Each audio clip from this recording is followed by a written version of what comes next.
Assalamualaikum guys, welcome back. Sebenarnya aku tak nak react pasal benda ni sebab memang dah ramai yang bagi pendapat masing-masing, sama ada dekat blog, dekat social media, contohnya macam dekat Twitter ataupun dekat YouTube.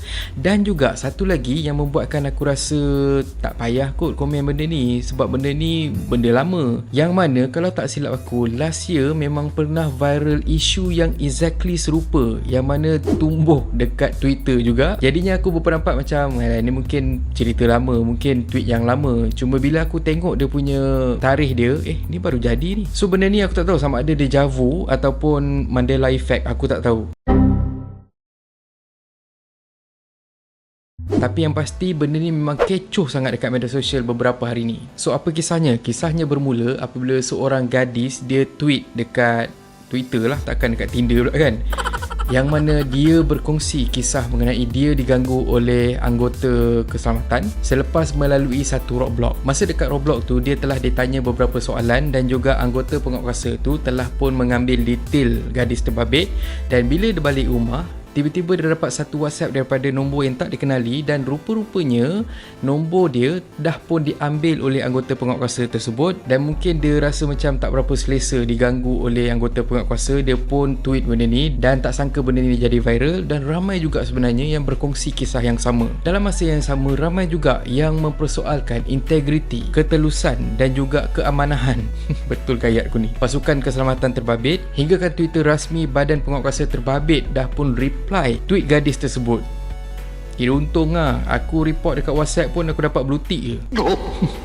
Tapi sebenarnya ada yang backup juga anggota keselamatan terbabit. Contohnya macam ada satu posting daripada brother ni, katanya kalau kata anggota keselamatan tu muka berlubang, muka memang minta penerajang, memanglah kau tak layan, memanglah kau cakap pasal integriti dan sebagainya. Tapi cuba kata anggota keselamatan terbabit tu muka macam Korea, bibir merah mulus, katanya berpangkat, ada masa depan, memang kau layan juga katanya. Which is dari segi morality aku sebenarnya tak setuju. Tapi dari segi realitinya, kita terpaksa menerima hakikat benda ni memang berlaku. So korang kena faham perbezaan antara dua tu, antara moral dan juga reality. Dan juga kita tak boleh nak pukul rata semuanya sama, sebab sebenarnya tak semua yang pandang pada harta dan kuasa. Sebab ada juga yang sebenarnya pandang pada ketulusan hati. Sebagai contoh,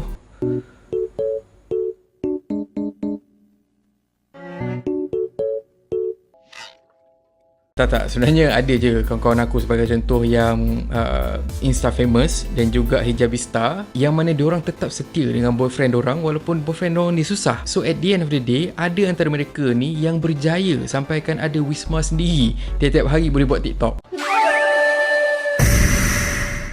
Yang pertama, macam aku cakap tadi, pasal moral. Apa yang dibuat tu dah pun melanggar integriti dan juga telah pun membuatkan orang awam semakin tak mempercayai anggota keselamatan. Yelah, cuba korang bayangkan, baru je tengok dah licin, dah leak dah nombor telefon dan sebagainya. Cuba kalau kata poket anggota keselamatan tu licin, aku takut data-data kita ni semua akan leak pergi dekat Ahlong ke, MIM ke, LHDN ke, tiba. Dan yang kedua, netizen pula janganlah terus menghentam anggota keselamatan disebabkan oleh seorang saja yang buat perangai. Ramai lagi sebenarnya yang berdedikasi dan juga memang sangat berintegriti.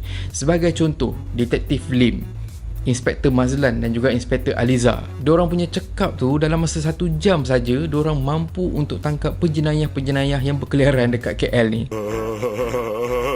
Okey lah, on serious note, benda macam ni takkan pernah berhenti, benda macam ni takkan pernah selesai. Sebab data-data kita ni memang dah terbuka, tak kisahlah sama ada dekat government ke, dekat Kowe ke, Kuku ke, dekat korang punya telco ke, ataupun dekat apps Sugar Baby ke. Yang kita boleh buat, hati-hati je lah. Dunia tanpa sepadan macam sekarang ni, kita tak boleh lari daripada benda-benda macam ni. Dan akhir kata pepantun, sedap rasa gulai ikan, makan dengan cili sambal. Kalau handsome dikata budiman, kalau berkerak dikata gatal. Dan kalau korang suka konten yang ada dalam channel ni, please consider to subscribe, okay? So thank you very much for watching and have a nice day. Assalamualaikum.